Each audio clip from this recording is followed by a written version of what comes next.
우리가 명도를 해야 되는데 언제부터 하느냐 보면은 소유권이 취득한 시점, 잔금 납부한 시점부터 명도는 시작돼야 된다. 그래서 낙찰 받고 나서 해당 부동산 소재지 가서 쪽지 붙이고 와라. 낙찰자입니다. 연락 주세요. 뭐 이렇게 하라고 제가 얘기를 해놨었잖아요. 네. 자, 그런 거를 하고 이제 명도가 시작됐을 때부터는 두 가지를 두고 하는데요. 첫 번째가 협상이고 두 번째가 법대로 하는 거예요. 그래서 협상이 제대로 되지 않는다 그러면 법대로 해야 되겠죠. 네. 법대로 하는 게 바로 강제집행인데 그 전에 있어서 한 가지 인도명령 신청부터 해야 될 거 아닙니까? 그렇죠? 인도명령 결정문이 있어야 강제집행을 하니까.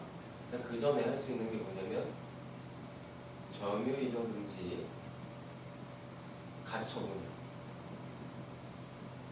이거는 뭐 모태, 상가 이런 부분들 이런 부분에서 많이 좀 필요로 할 때가 있습니다.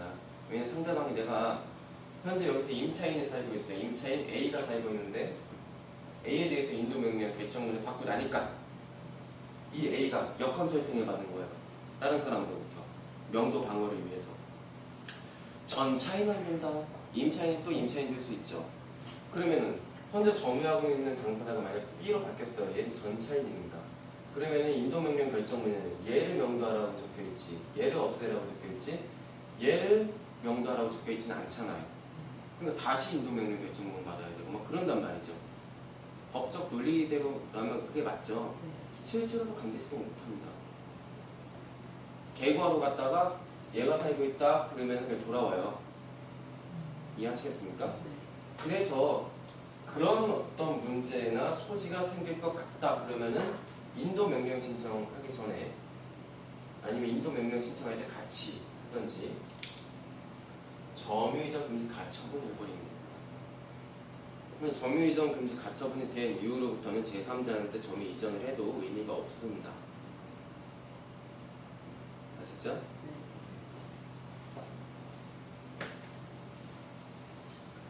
자, 그리고 나서 할 수 있는 게 인도명령 신청도 해야 되겠죠? 이때 인도명령 신청할 때 인도명령 신청서 작성해서 집어넣는 건데 인도명령 결정문이 예를 들어가지고 빠르면 아니면 빠르면 일주일 평균적으로 2주일 정도 걸립니다. 평균적으로 이 2주일이 걸려갖고 결정문이 나왔습니다. 그럼 이제 뭐 할 수 있어요? 강제집행 신청할 수 있죠.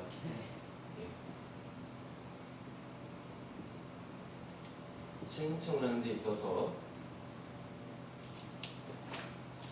자, 재료가 뭐가 필요합니까? 처음에 갈 때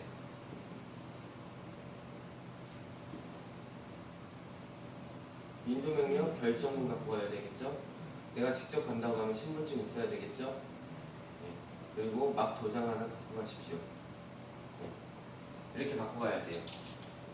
이 세 가지를 챙겨가지고 어디로 갑니까? 당연히 경매법원으로 가야 되겠죠.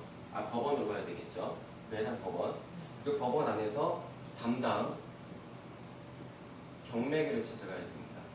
우리 사건번호 보게 되면은 예를 들어갖고 뭐 서울이면 서울중앙 뭐 8개하고 사건번호 뭐 14타경에 1, 2, 3, 4 이렇게 적혀있지 않습니까? 여기서 중앙 8개만 경매 8개를 가셔야 된다고요. 이해하셨죠? 네, 이 8개, 경매 8개를 가가지고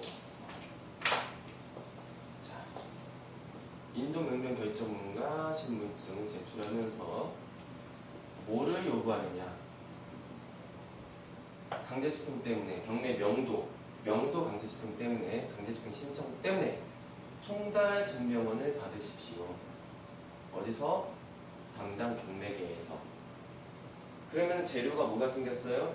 인도명령 결정문이랑 총괄 증명원이 생겼죠.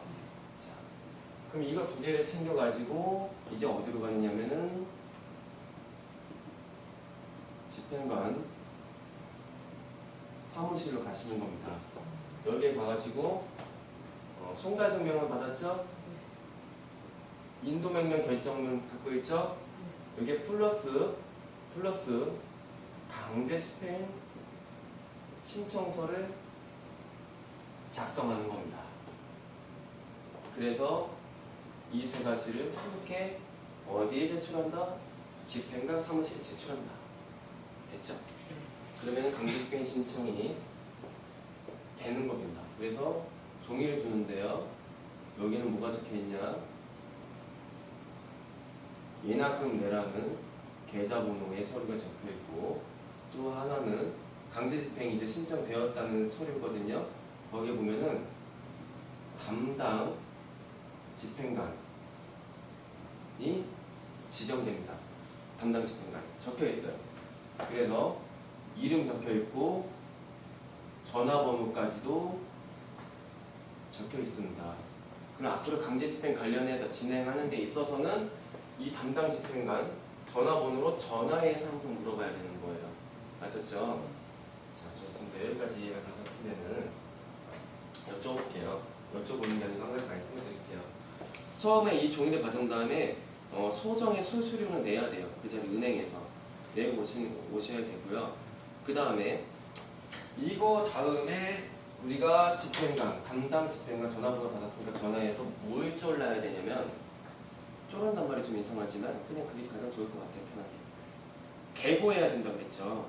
개고가 뭡니까? 예고장 붙이러 가는 겁니다. 거기에 이거 왜 붙이는 게 중요하냐면, 일단 예고는 당연히 해야 되니까 법적 절차니까. 두 번째, 증인 2명을 데리고 가야 됩니다. 나를 제외하고 성인 증인 2명 데리고 가서 이제 뭘 확인하냐면, 내가 문이 열렸을 때 들어가서 짐이 얼마나 있는지, 양이 얼마나 되는지를 확인하셔야 돼요.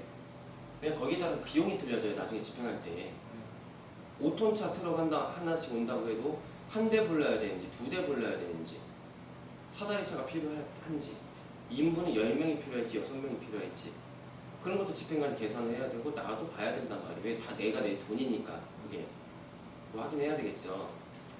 어떤 그런 취지에서 확인한다는 전제하에 개고 날짜를 빨리 해달라고 쫄라야 돼요. 빨리. 그럴수록 절차가 빨라지니까.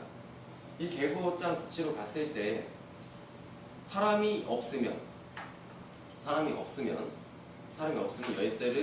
열쇠공을 불러서 열쇠를 따고 들어가서 안에다 붙이고 나온다고 했어요. 개고장을. 그리고 내부 집기가 얼마인지 볼 수 있겠죠. 그리고 사람이 있으면 문을 열어주겠죠. 예, 들어가서 직접 전달하거나 아니면 또 벽에 붙여버립니다. 그리고 집행관이 이런 말을 해줘요. 그러니까 개고했을 때부터 내가 명도해야 하는 대상자가 내 말대로 잘 따라주지 않았기 때문에 협상이 안 돼서 강제집행 신청까지 한 거예요. 그렇죠? 그런데 개고를 했을 때는 대부분 달라집니다. 그 점이자 그 자리에서. 왜? 집행관이 이렇게 얘기를 해요. 아니, 지금 강제집행을 한 번도 안 당해보셔가지고 지금 좀 느긋느긋하신 것 같은데, 앞으로 약 2주 뒤에 2주의 시간을 주는데, 그 뒤에는 집행 당일날 인정사정 안 봅니다. 인정사정 보지 않기 때문에 빨리 좋은 쪽으로 협상을 하시기 바랍니다. 분명히 말씀드렸습니다 하고 가요. 법원에서 집행관이 와서 개고장을 붙이면서 그런 말을 했을 때 누구나 아무리 성격이 강성이라도 나의 불리함을 팍 와닿아요. 내가 아무리 말할 때보다는, 그렇죠? 그 집행관이 그랬을 때는 틀리죠? 와닿는 게 임팩트가. 그때부터는 이제 다시 협상 테이블로 불러올 수가 있는 거예요. 그랬을 때 이제 얘기하는 거죠. 제가 분명히 이사비 300만 원 못 드린다고 했을 텐데요. 그러면 이제 그 명도 대상자가 저기 그 100만 원만 주세요. 100만 원만 갖고 나갈게요. 이런 식으로 이제 대화가 나온다고요. 그리고 이사 기간 대신 한 달 좀 주세요. 이러면은 죄송합니다. 이미 협상이 잘 되지 않았고 선생님이 저한테 몇 번의 약속을 지키지 않으셔서 이 지경까지 왔습니다. 그리고 저도 이제 대출 이자를 내고 있고, 저도 살고 있는 거짓말치는 게 가장 좋아요. 아파트는 전세 만료 기간이 다 됐기 때문에 앞으로 남은 기간 2주 안에 이사가 안 되면 저는 어디 모텔방으로 들어가거나 내 집에 있는 집기들은 이사친센터에 보관해야 되는 지경까지 옵니다. 그렇기 때문에 알겠습니다. 이사비 100만 원 드릴 테니까 강제 집행하기 전까지만 나가세요. 그러면 제가 강제 집행 취소하겠습니다. 이렇게 가는 거예요. 2주가 지나면은 저도 어떻게 할 수가 없습니다. 이게 가장 좋은 방법이에요.